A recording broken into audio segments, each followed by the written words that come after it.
Well, my dad just did BMX for fun as he was growing up. He never was professional or anything like that. It was literally like his escape when he was younger. And really, my dad has grown up around bikes his entire life. And now he's a avid mountain biker. And sometimes he'll get on the track with me every once in a while. But literally, two wheels is his life. And that's his passion. So then he took me to the track one day when I was 5, had the training wheels off, finally could go try out the track. And I've literally been riding ever since. It just clicked for me and I've loved it. And it's also been something that my dad and I have done together ever since I was little. Was there ever another sport? I mean, 5 years old, discovering your passion is pretty darn early. I did play soccer at my school when I was younger, also between like when I was like 5 and 7. But one, I quickly learned that I don't like team sports. And two, I also learned that I just do not like soccer. What was it about BMX that drew you to the sport? I mean, I know that you said that it was something that you and your dad could do together, but from an individual perspective, what was it that kind of kept you going down that route? BMX for me, it's always been so adaptable, and everywhere you go is different, whether that's the track or the location or the people that you're racing against or the environment or the vibe. Everything is always a little bit different no matter where you show up to. So I love how it's ever changing and there's always something new to see or do or learn. Did your age and height help when you were getting started in the sport? I mean, I don't think I was ever very tall. My nickname is literally Peanut. So everyone called me Peanut when I was little. Now it's stuck. So everyone still calls me Peanut, even though I'm not as small anymore. But really, height for me didn't play a big role, and I was always smaller in my group. And same deal with age. I think everyone who's started BMX has started since they were pretty young. There's a few people that have started after they were 10, but honestly, all of my friends started BMX between like 4 and 7 years old. And anytime after that, it's like you're late to the party. Yeah, I mean, I feel like BMX is almost like gymnastics in that way, where if you don't get started really early, you're totally behind the eight ball. Oh yeah, 100%. Yeah. How did it change kind of the trajectory of your relationship with your sport that you were so successful so early? I think me like winning races. So like, obviously, I didn't start off winning races. I just kind of stayed on my local scene, and then we would travel. My parents and I we would travel in our truck or in our van at the time to the races that were kind of in the state or closer by. And then when I started winning those, we would travel a little bit more, and then we went to the Grand Nationals in Louisville and I didn't make the final there. It was really, really disappointing. Again, I was like 6 years old, but so disappointed. I didn't get a big trophy. I didn't get anything. And then the next year, I just kind of was racing a little bit again. And then I actually won the Grand Nationals the year after. And before, there was always like these girls in my class that my mom always tells the story. I would be behind them and my mom would be like, just go around them. I don't know what you're doing. Like, don't follow them around the track. And I had like my breakthrough moment when I was like 7 years old. In one race, I finally went around this one girl that was slowing me down forever. And then I did not look back the rest of the year. And that's when I ended up winning my first amateur title when I was 7. And since then, I think it really just took off like the competitive nature in me and not, I want to say like wanting to win because all of us kind of want to win. That's why we race is the feeling of winning and the satisfaction of going to these different places and training for certain events. And when I say training when I was little, I was literally just riding my bike around the track. I didn't lift weights. I didn't do any of that until I was like 16 and started to take it a little bit more serious. But BMX has always just been really fun for me. And it's been, like I said before, something that I do with my dad when I was younger, but then also something that made me better myself as a person, whether that was work ethic slash discipline and just really being able to develop myself into something that I want to do and also have goals and then work towards those goals. I think BMX is interesting. I mean, the only BMX representation I've had on this podcast are you and Connor. But I normally interview athletes from NCAA sanctioned sports, football, basketball, baseball, gymnastics, wrestling, the whole nine yards. How do you progress through your sport when you don't have like a clear delineation of I'm going to play on my high school team and then I'm going to play in college and then I'm going to play professionally and then I'll make it to the Olympics potentially. How do you gauge if you're on the right route? This is very, very weird compared to any other sport because when you show up to the track, there's not a coach there. There's no one telling you what to do. It's just figure it out for yourself, free for all.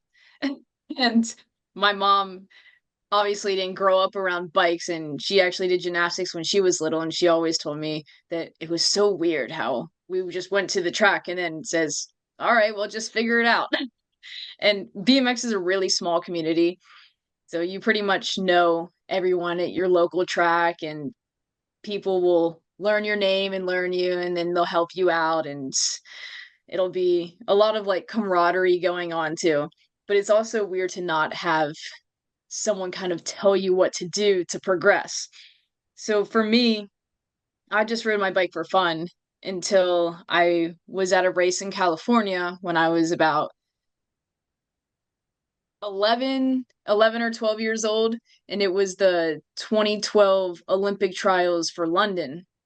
And I watched it, and I was watching with my parents, and then when I saw that for the first time, I was like, this is what I want to do. I want to go to the Olympics.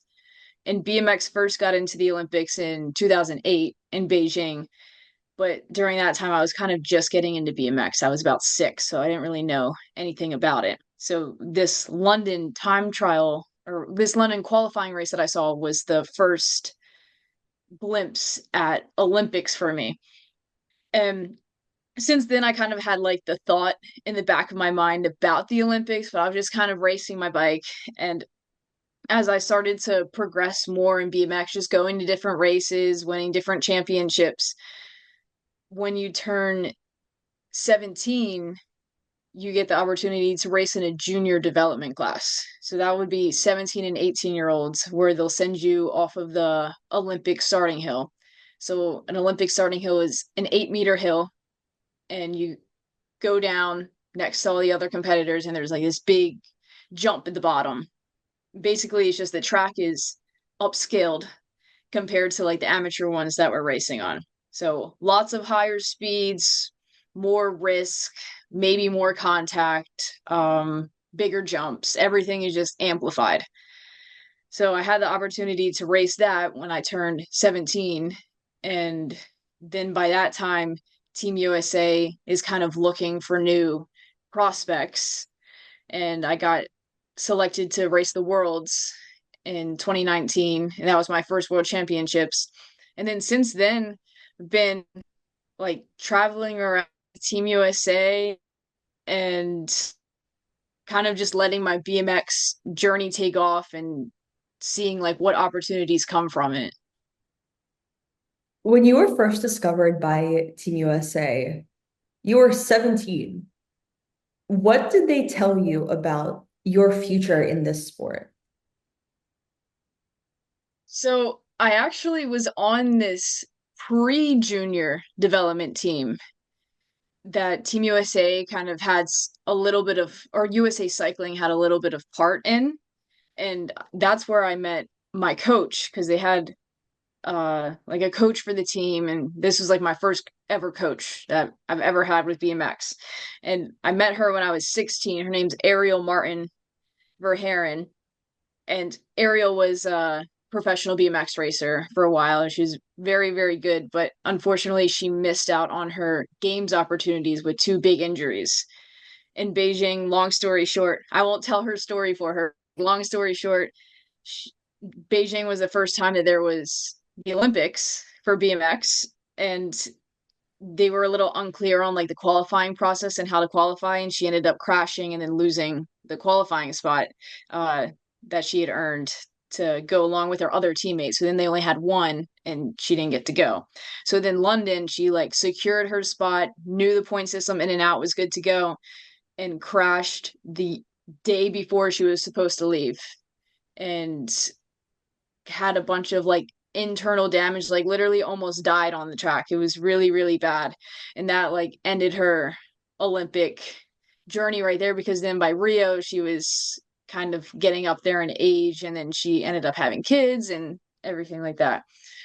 So I met her in when I was 16, and I on that like pre junior development team, and I've literally been working with her ever since. Like I'm still working with her now, so it's been a lot of time together.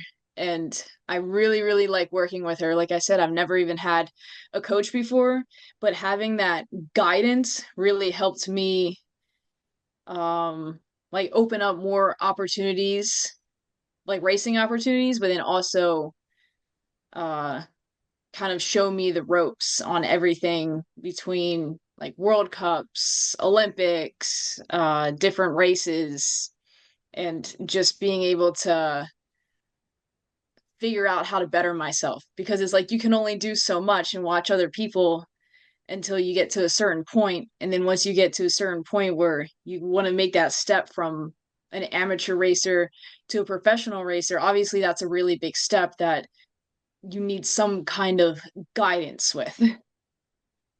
I mean, you had 7 amateur awards by the time you were that age. How much guidance do you need to make that jump when you were just kind of kicking butt and taking names at that point? Um, what I quickly learned is that me being so successful as an amateur, it was 10 times more difficult for me to make that step from amateur to professional, just because I've always been on top of my class. So now that I'm put in where into like this Shark Tank where there's not just a few really fast girls to the nationals. Everyone's good. Like this is what people do for a living now. Everyone takes it very seriously. Everyone is training, traveling to the events. Everyone has their own support system. So for me, that was a really, really big transition in learning how to essentially like change my racecrafts kind of from just being a dominant amateur to all of a sudden being in the pack with other people around me and saying, oh my gosh, I don't know what to do now. When you ended up with a silver medal in Colombia and punched your ticket to your first Olympics, you had only been a pro for a few years. That was my first year pro. Yeah. I mean, that's insane. Like that's Yeah. really insane. I mean, you were just talking about how that transition was difficult, and then you ended up eligible for the Olympics your first year as a pro. That whole process was really, really crazy. So based off of country uh points, based off of how many points your top three riders at the time get for your country at different events determines how many spots a certain country gets to send to the Olympics. So the maximum amount that we could have sent for the girls' side was three.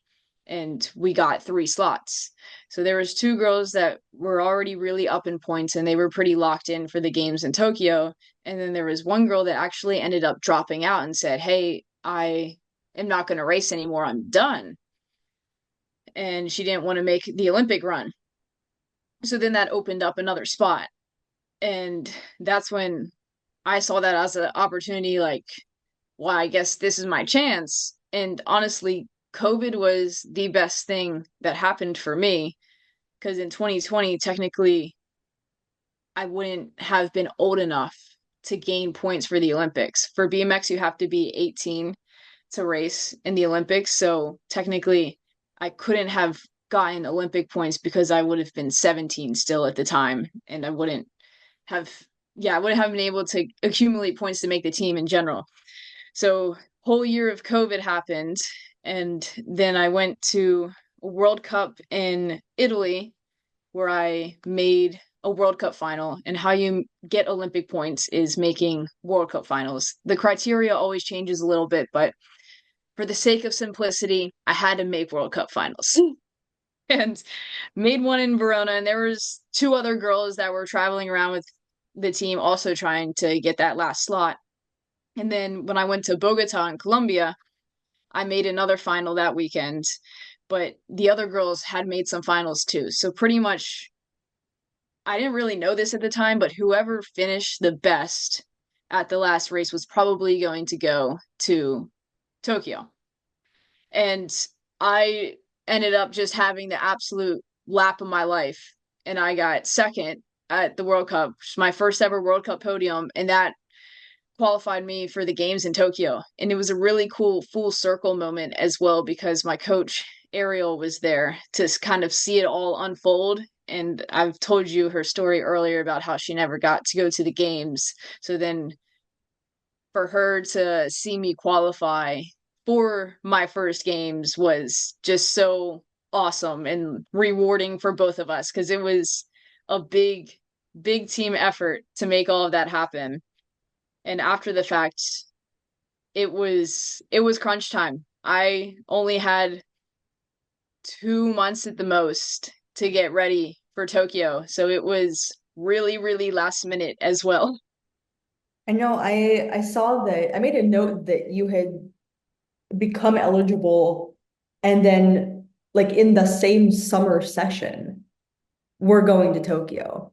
What did those like 2 months look like for you? Mentally and physically. 2 months were all over the place. I went to Virginia to train where my coach lives and get some one-on-one time with her. And I also ended up going to California and Chula Vista where there's a Olympic training center there for BMX. So we were training there as well. But honestly, I was not home at all. I was like going all over the place to train last minute. And the problem was is that I would have been ready more so if the track wasn't such like kind of an abnormally. The track in Tokyo was very long, like longer than anyone has ever ridden before. It was like high 40s for this to get around. And typically a BMX track is like 30 to 40 seconds.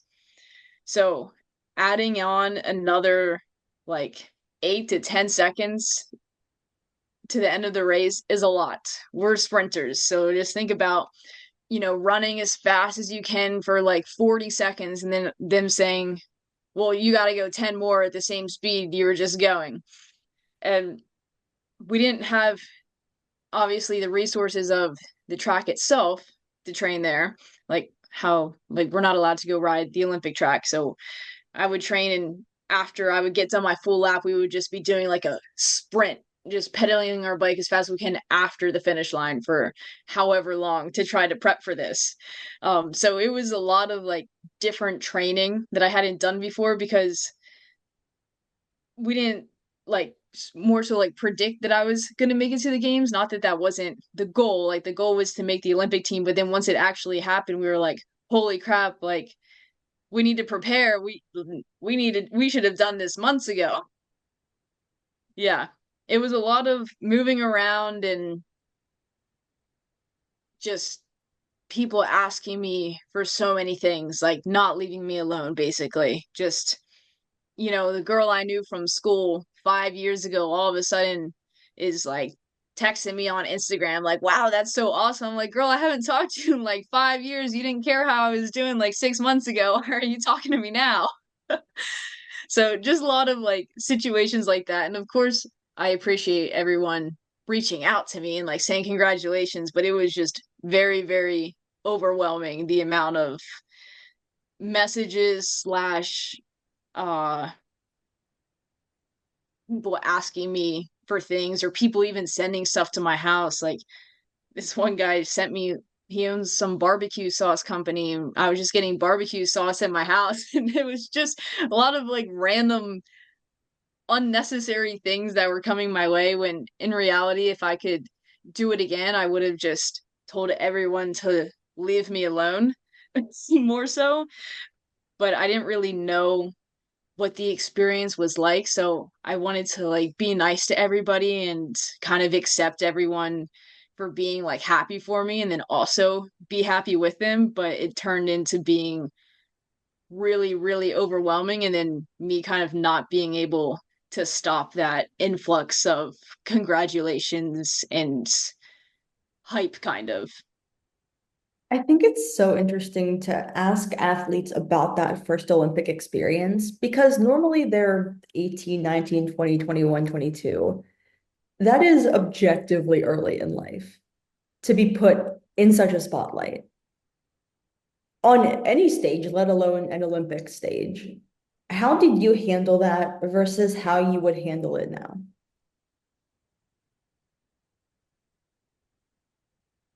If I were to handle it now, I have my circle set. My circle is very, very small. It's me, my mom, my dad, and my coach Ariel.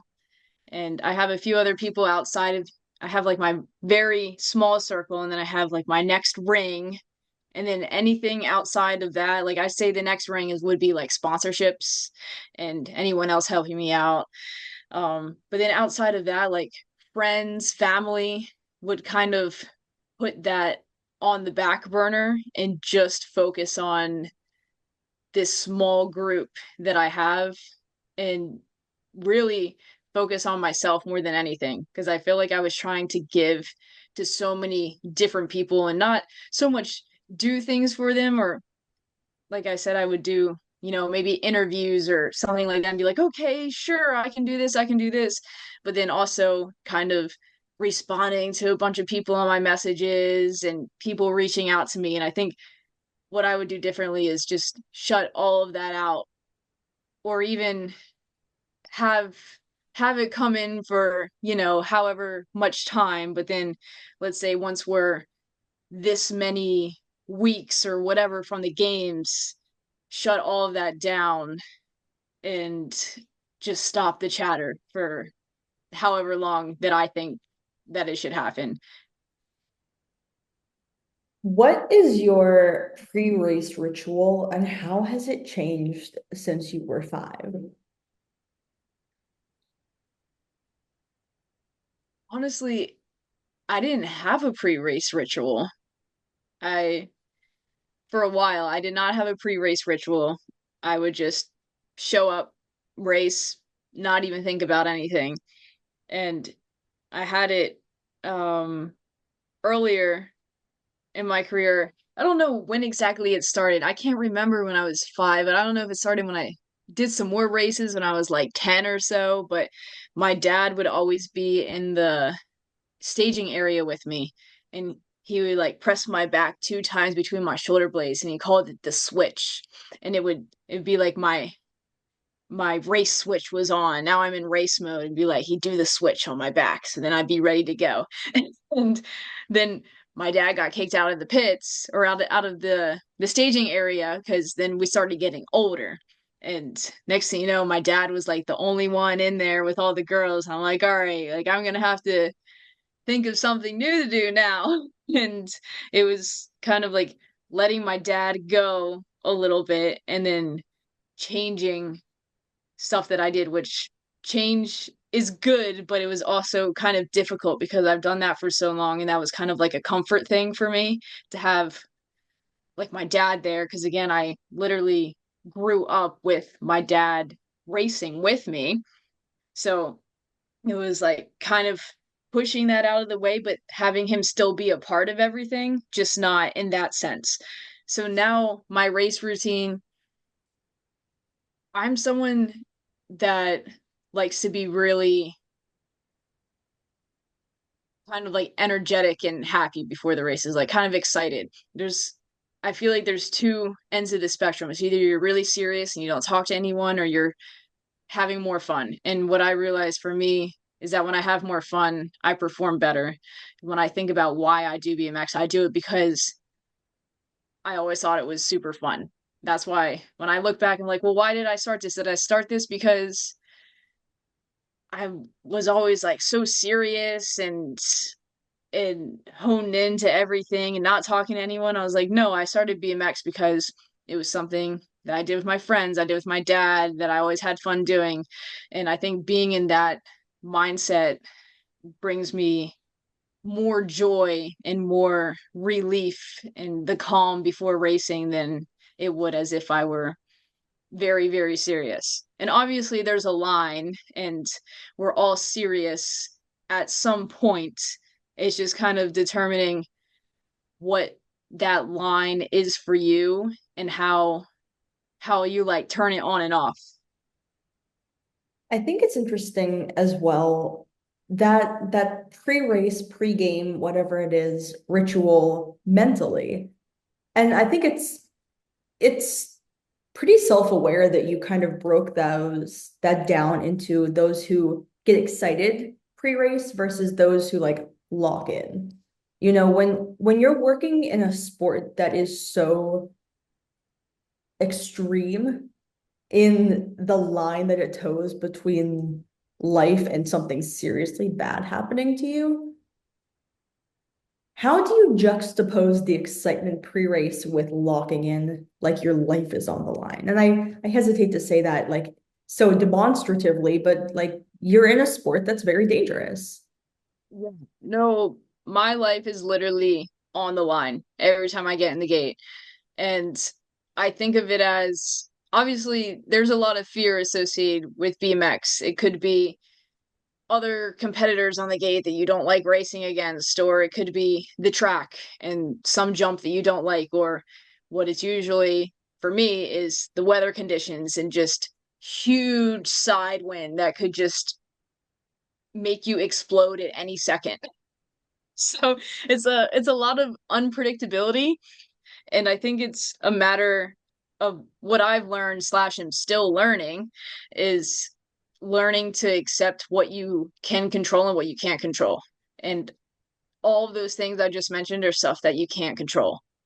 But what you can control is how much effort and how much confidence you're going to put into yourself. And since BMX is such a high risk sport, you can't go down the gate and do a race feeling not confident, because then that's when you're going to put yourself more at risk. So it's a lot of the times kind of taking a step back and just not weighing out risk reward, but weighing out how good you'll feel once you take the risk and get the reward. I have a story about my first pro win from 2 years ago, my first national win on the USA BMX series. It was the windiest I have ever seen in my entire life at a track. It was about a 40-mile-an-hour side wind, and we're jumping in the air, and our bikes are like kind of light. They're about like 18 to 20 pounds. So they're not built the lightest you can possibly build them for circumstances like weather. And obviously, we're not linebackers here. So we're kind of built like runners, or uh more like kind of slim build. So we don't have a lot of weight on us to begin with. And there was a lot of talk about not racing that day, just in general. A lot of the girls and guys were complaining up on the hill that it was too windy and it was dangerous. And there was people backing out of the race saying, I'm not going to race. Like, this is just not worth the risk. And when you see people that are older than you and more experienced doing that, sometimes you kind of look to them to decide for you and say, well, she's the world champion and she's walking down the hill right now. What should I do? And then I ask my coach, and she always says the same thing. And I always ask her what to do. And she's in situations like this. And she says, you just have to make your own decision. I'm not going to decide for you. And I'm like, okay, that doesn't help me decide. But obviously, she wants me to choose. So reluctantly, I ended up racing that day. I did not want to race at all. I almost walked down the hill and said, this is too much. I'm not going to race. And I worked my way through worked my way into not my comfort zone, but more of a comfort zone throughout the day. And I finally got to the final. And throughout the day, I took some more risks and was kind of jumping around on the track a little bit and uh, riding how I would normally ride if it weren't windy. And then in the final, I had first gate selection. And that was the point where I kind of told myself, like, I have, I can pick wherever I want to go first, and I have the opportunity to win right now. And I ended up hole shotting, so that means I was out front. I got out of the gate first and came out of the first turn first. And mid lap, I told myself there was this jump out of the second turn that I wasn't jumping all day, just in case I got some kind of side gust and died. And I told myself, I said, if I don't jump this right now, I'm not going to win. So it was like a do or die situation. And kind of going back to the risk reward thing, it's like I was willing to risk, crashing and maybe getting hurt over or winning. I think so it was either winning or maybe I crash and get hurt. And for BMX, it's always shifts to that winning, that reward winning at the end of the day. It just depends how bad you want it. And I ended up finally jumping that jump out of the second turn. I was fine. All went well. And that's when I got my first pro win. But it was really cool for it to happen that way because when I looked back at the day, I said, wow, I almost didn't race today. And then I ended up getting my first pro win. And in the moment, I felt so scared and so like fearful of the risk that I was taking. But then in the end, when I look back and I tell this story, it just brings me so much joy and so much like pride in myself for getting over all those feelings that I felt earlier in the day and then making something good come out of it. One of the first interviews I did for this podcast over 100 episodes ago, which is like wild to think about, I interviewed a Team USA alpine skier. And I love interviewing like elite athletes, specifically in extreme sports. Because I think you guys have the most insane mentality, and I'm like obsessed. But one of the things he said, I asked him, like, what is your pre-race ritual? What are you thinking in these moments when if you crash, you could die? And he was like, it was so succinct. He's like, oh, I just send it. And like whatever happens, happens. And I'm like, I mean, you're an Olympian, so obviously I'm not gonna like question that. But he said it so easily. Do you agree? I agree. Yeah, I think at the end of the day, this is my passion and this is what I chose to do. And I will do anything to achieve my goals. Because if I go out and I put in 70% confidence or 80% effort, that's not going to be good enough to win because there's always going to be other people on the gate next to you that want it just as bad as you do and are willing to risk it all. So then you have to ask yourself, well, am I willing to risk it more than the guy next to me? And then the answer again goes back, if you want to win, yes. When you were in Tokyo as a like 22-year old, 21, 22, 19. 19? Is my math wrong? Are you thinking about Paris? Yes, I was doing the math for Paris, but I was talking about Tokyo. I mean, that's even more impressive. What were you thinking when you got to the starting gate of Tokyo? Honestly, in Tokyo, that was probably one of my worst performances that I've ever done. And what happened is, one, I didn't get to bring anyone for me since I was the last one to qualify. And with COVID, they had limited spots about about like the quota that the team could have there with them at the track. So everyone had their own coaches. And then I was just kind of solo by myself in my first games. And it was really overwhelming. And I had a sense of like, I didn't really know what to do. And obviously, I knew what to do, but I wanted someone to like talk to help me kind of be sure of what I was going to do. And I felt really on my own there. And behind the gate, I just felt so much pressure that I put on myself for wanting to perform so much. It was my first games, but also there was this sense of pressure that I put on myself that I just wanted to do so well that it had opposite effect. When you've just qualified for the Olympics mere months ago, and you're in the middle of what we now know as this post-COVID landscape where you weren't really allowed to have people there. How did you handle that? I did not handle it well, honestly. I didn't really have a plan about what I would do in certain situations.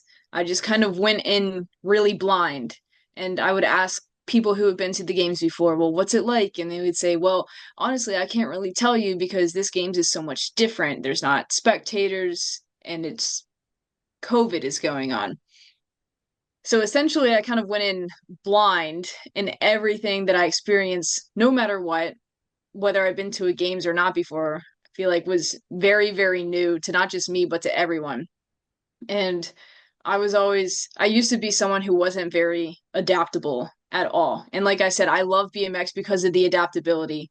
Before, some things I didn't like. I would like that we would go to different places and different tracks, but I didn't like how maybe I would have to change my routine to adapt to something different that might happen.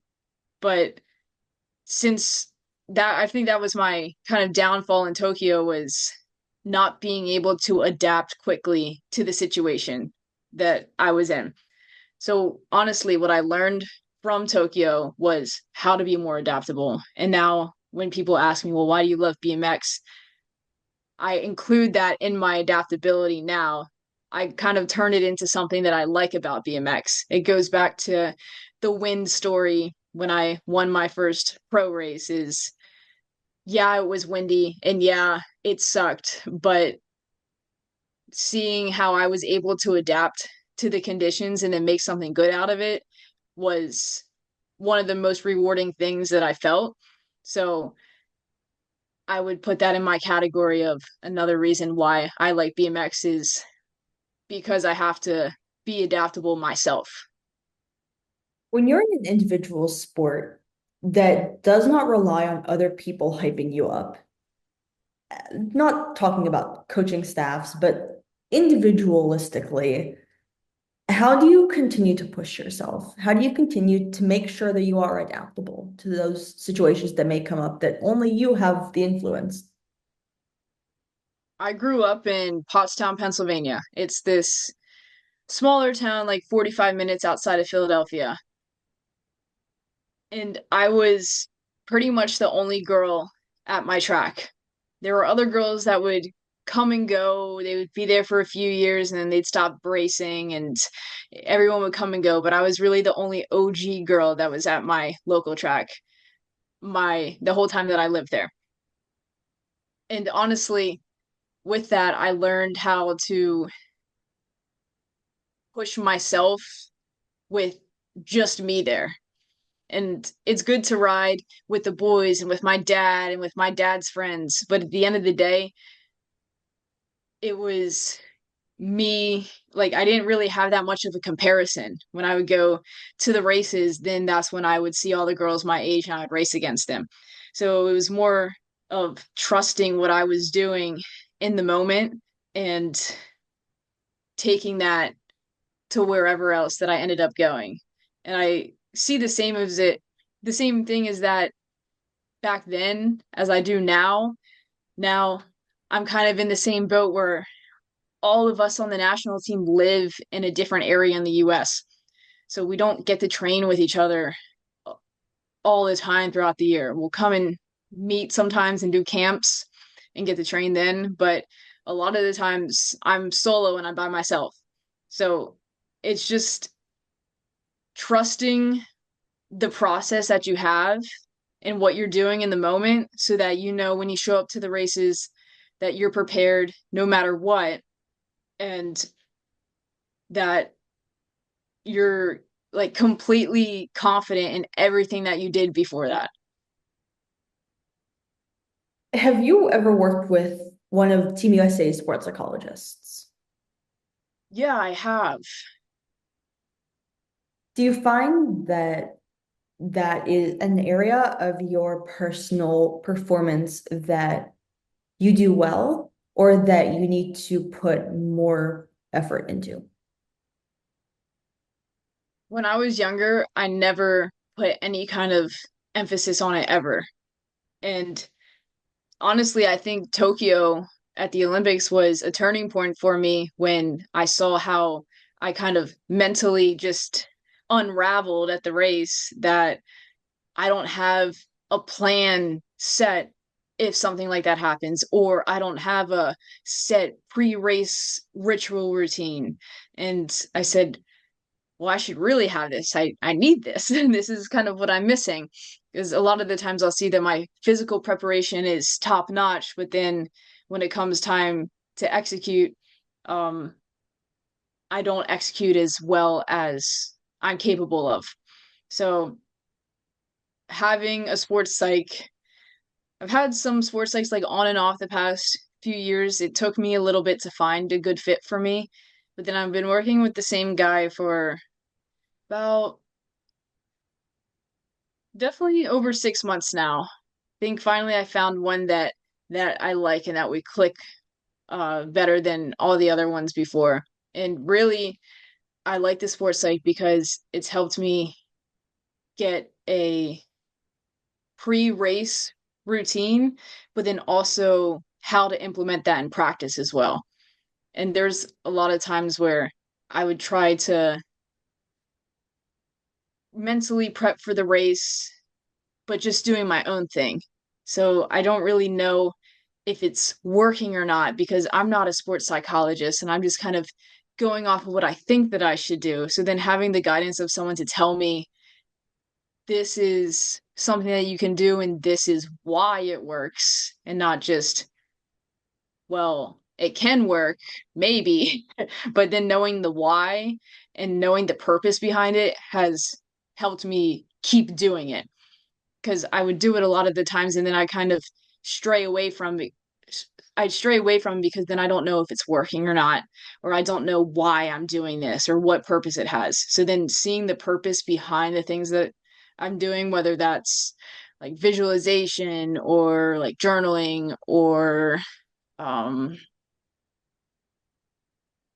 implementing my pre-race routine slash like uh, mental rehearsal that I do in practice, that's helped me see more improvement than I have when I was just doing it by myself. Yeah, I mean, I tend to talk to older athletes who have needed more information before buying into the sports psych part of their practice. You are part of a younger generation that has kind of come up with this understanding of sports psych as an implementable advantage as opposed to a weakness. How do you think that has shifted that part of your performance? I think it's always been something that I've overlooked, but then I'm glad that I found it. Even if I found it a little late, I'm glad that I did find it as young as I did, because if I would have been in this, downward spiral and just trying to figure out things on my own for years and years and years, that's when it can get frustrating. And when you say, I don't know what else to do, like nothing else is working. So I think it's really important that I have all of the tools that I need to better myself, and that I can also use all these tools to help like add to my program. So if something is lacking, I say, well, I have the tool for this. This is what I need to do to improve on that. Like I can focus on this now. So it's not like something that's left in the dark that said, well, oh no, like visualizations over there. I don't want to go in that corner. Now I have that in my tool bag that I can use to better myself when needed. In a sport where you have to be so adaptable, how do you even begin to visualize? It's not like a soccer player can just visualize going up the pitch and scoring. When you have so many other factors that could influence your performance, how do you visualize that? I visualize what my ideal lap would look like on the track that I'm going to race on.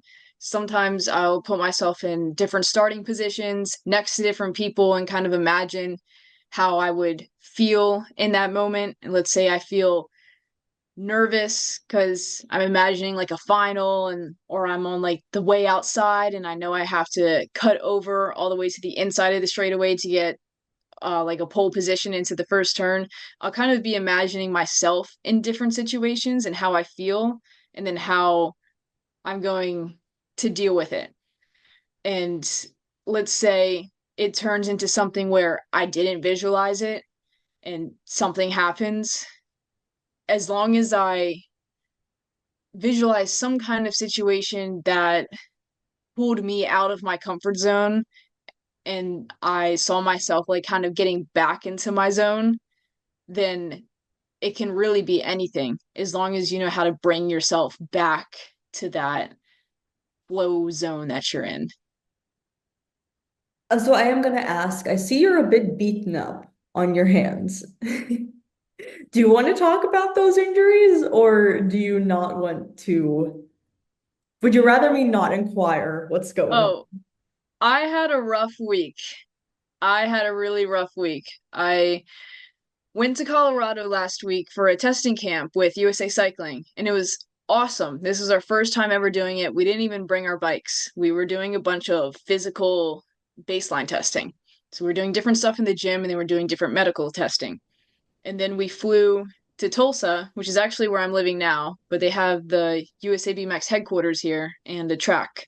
And we were going to do all of the on the bike testing at the track. And the first day we just kind of shook everything out, shook out the legs. We haven't ridden in about a week, so we were just riding around on the track. And then the next day we were going to do starts and first straights. And it was very, very windy at the side. And it was a tailwind for a while, but it switched to a side wind. And I saw the boys go down the hill and they got weird over the first jump. Like they got very, very sketchy and almost they saved it, but it was you could tell that the wind pushed them. So then I'm kind of up on the hill, like trying to psych myself up to go. I'm like, I can do it. I ride here all the time. I got it. My coach was here too, and she looked at me and she said, no, like it's a tailwind, it's fine. And then I felt the wind switch. It was a tailwind. So this was actually like one of the first times I got into the gate and I said, you know what? Like I'm doing it right now. I don't care if the other girls are scared. I'm gonna go down. I'm gonna show everyone that it's literally fine. I go down the hill, honestly, with like 100% confidence. Like there is not a doubt in my mind. And I go off of the take off of the jump, and the wind blows me to the side, like puts my bike like kind of sideways like this, and I just eat absolute crap on the track. And I ended up breaking my helmet. Like I hit my head super hard. I had had like a minor concussion for the whole course of the week, and I was mostly okay though. Mostly okay. So I got up, said I'm going to take a few days. And I went to the gym 2 days ago. They were doing some more testing in the gym, and I said, I'm just gonna stretch, cheer on the team. That's all I'm doing. Like my head still hurts a little bit. I'm just gonna recover because I have a race next weekend. And there's these watt bikes in the gym that measures how many watts you put out. And the one girl is on them, and she's putting out the power. So it's kind of moving up and down a little bit off of the floor. And a lot of times we'll put dumbbells on the backs of them. So it was moving. So I'm just sitting there doing nothing. I'm like, let me help her out. I grabbed the 45 dumbbells and I put them on the back of the watt bike. And the dumbbell in the watt bike, my finger catches in between it and smashes my finger. Absolutely smashes my finger. After I already injured myself 2 days ago, now I'm trying to help out a friend and I get absolutely finger crushed in the gym.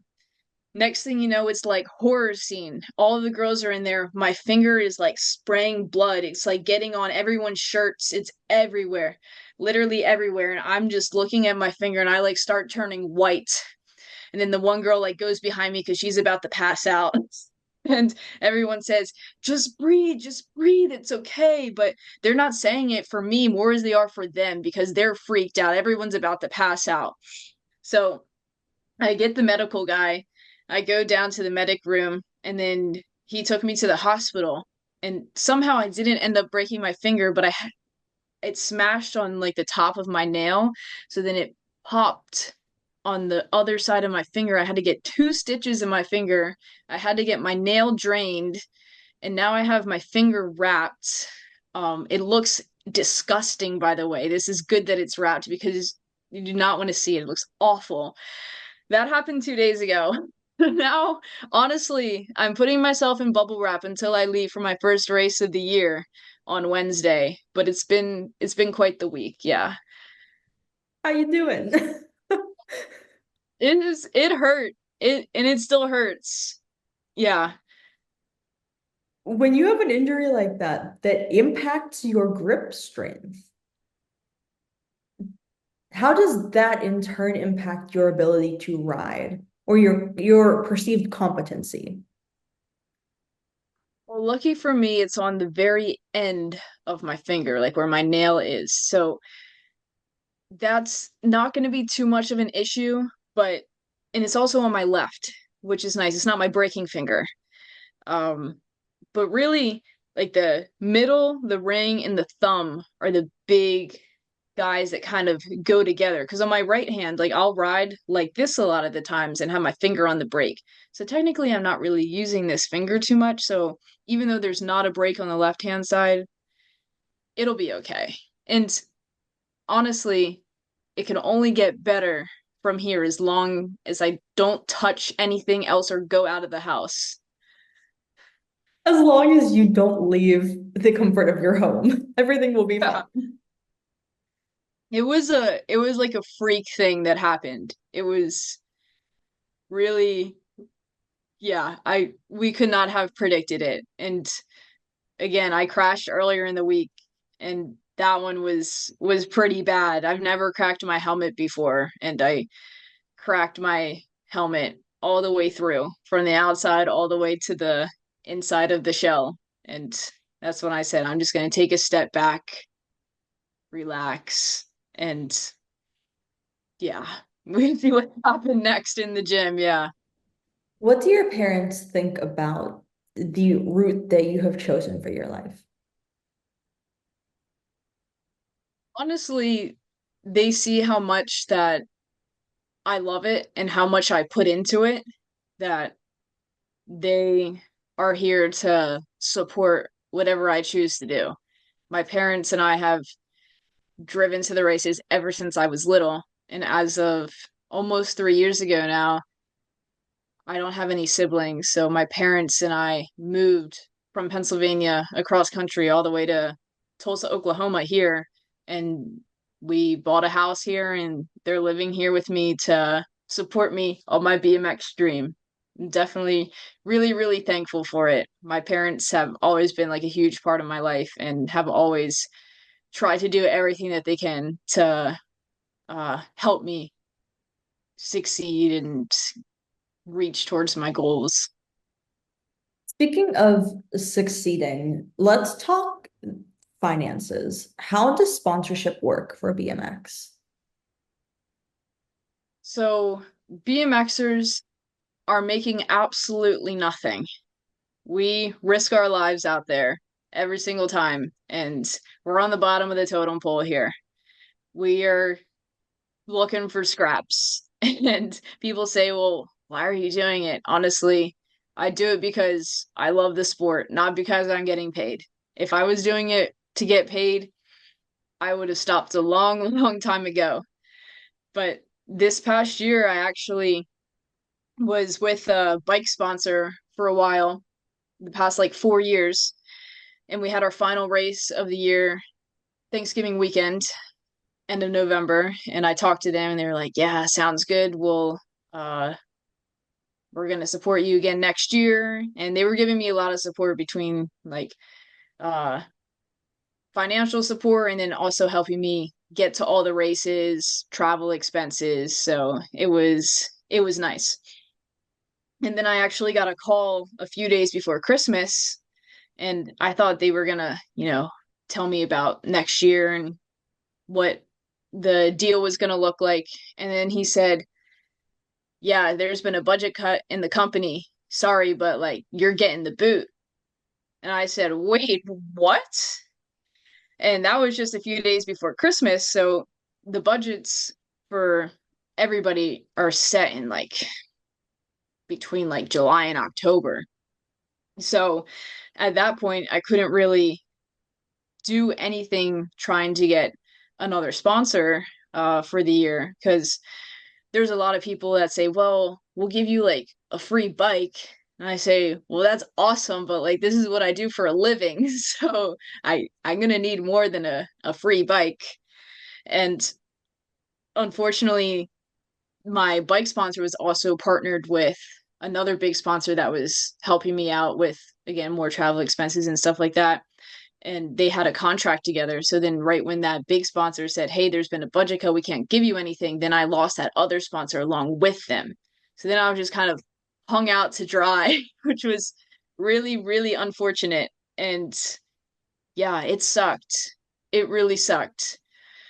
And I had the choice to stay on the team and get like some travel paid for, but besides that, nothing else. So then I ended up making the decision to just say, I'm going to leave and do my own thing and have something else come with time.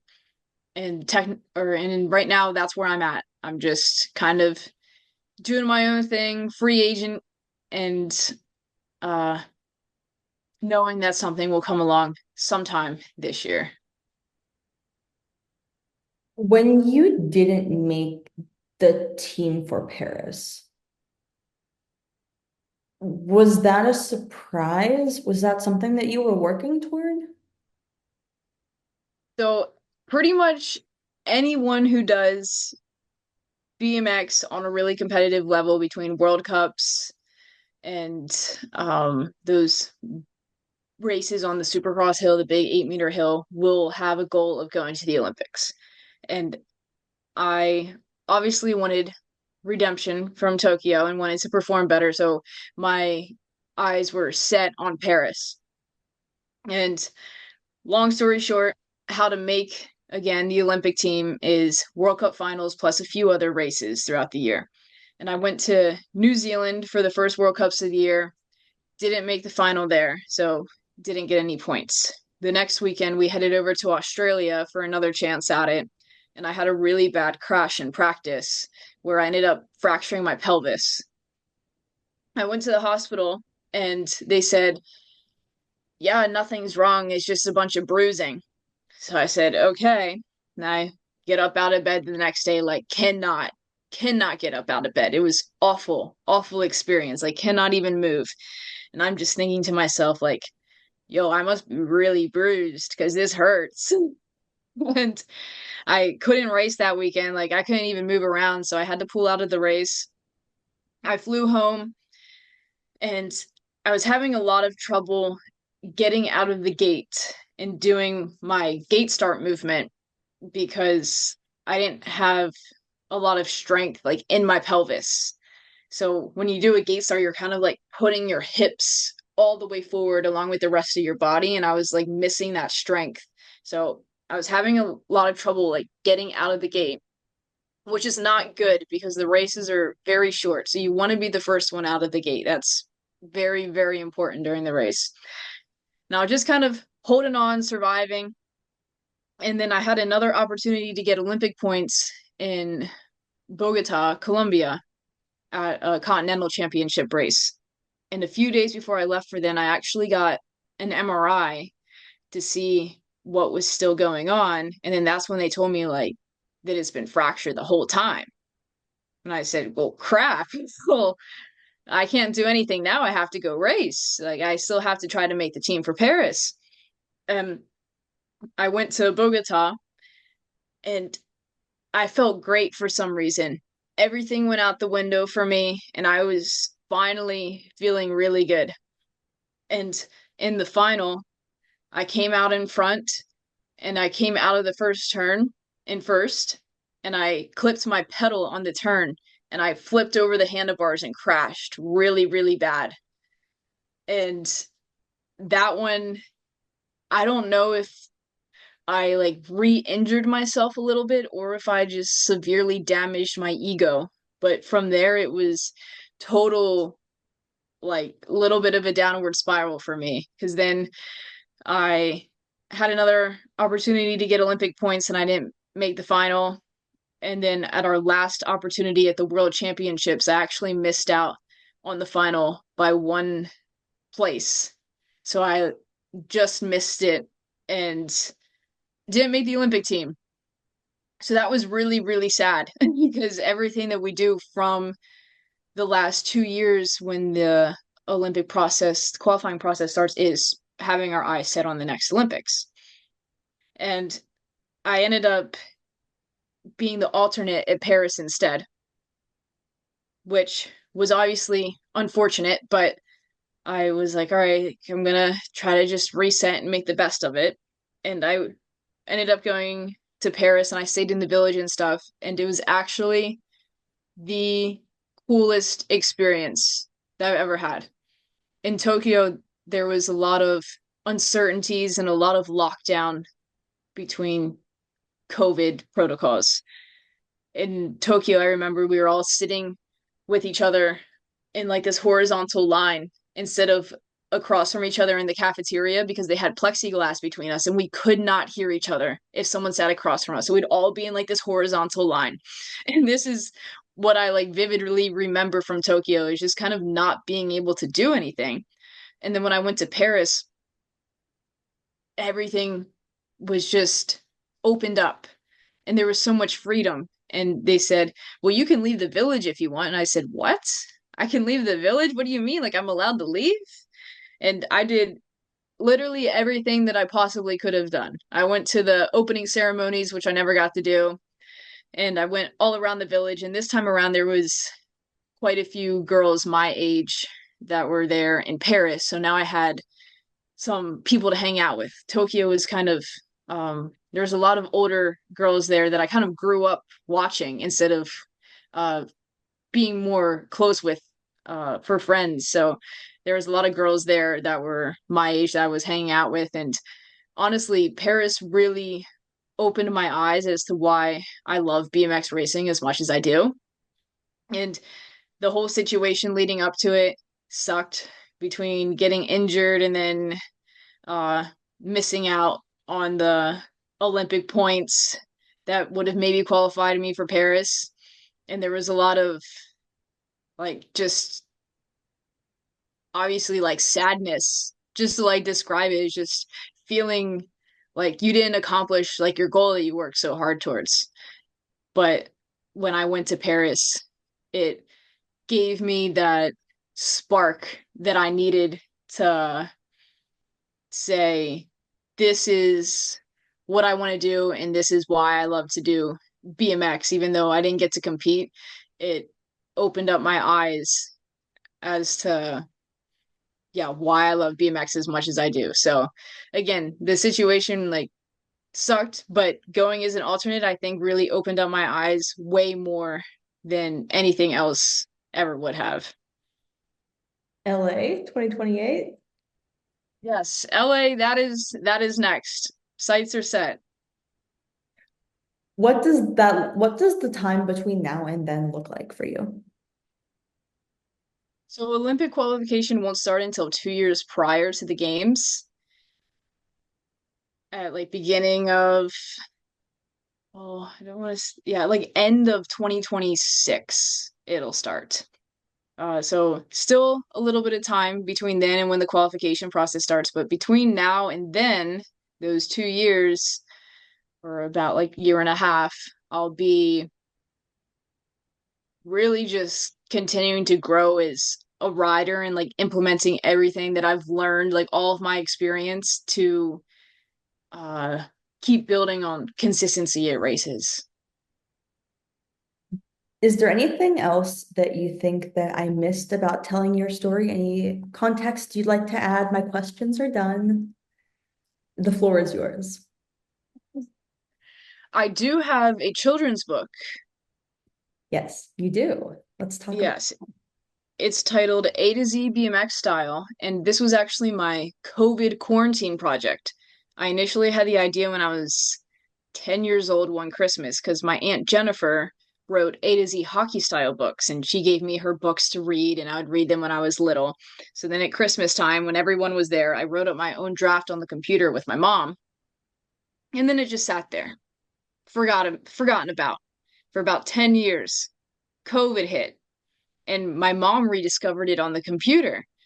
And we started looking at it, and we did a complete rewrite. The alphabet was out of order. I don't know what happened. So, good thing we didn't use that version. Redid it all, rewrote it, and I talked to my Aunt Jennifer about it, and she helped me get like an illustrator. The same guy that illustrated her books ended up illustrating mine, and she helped me with all like the copyright process and all the printing. And I created a Kickstarter, which is like a GoFundMe for creators with a $10,000 goal for printing, illustrations, and I met the goal, which was awesome. Or else I would have had to give everyone their money back. It's not like uh what's the other one? Oh, GoFundMe. It's not like the GoFundMe. If you don't meet the goal, sorry, that's it. So met the goal, and then I got my book made, and it was awesome. So many people in the BMX community just absolutely love it because there's nothing like that. And BMX is really small, so there's not anything that mixes like BMX racing specifically with education. And yeah, it's been really cool to be able to share something like that with the BMX world. Especially when you're in a sport that starts so early that a children's book is kind of the starter demographic, right? Yeah. Yeah. Do you find that that is drawing more, I guess, little kids into BMX? I mean, what has the success of your book been? Well, I've sold quite a lot of them. I think around like 1,400 of them. I got like 2,000 made. I've given away quite a handful. Sometimes I'll do giveaways with them, or I'll donate some of them to they have a Strider class, which is little kids that ride these push bikes without pedals. So sometimes I'll donate one to like the winner of that class at the nationals and stuff. And I always get pictures of like kids reading my book or the parents coming up to me saying like, "Hey, just so you know, my little boy will only read your book because it has bikes in it." So just hearing stuff like that is awesome. I really like that.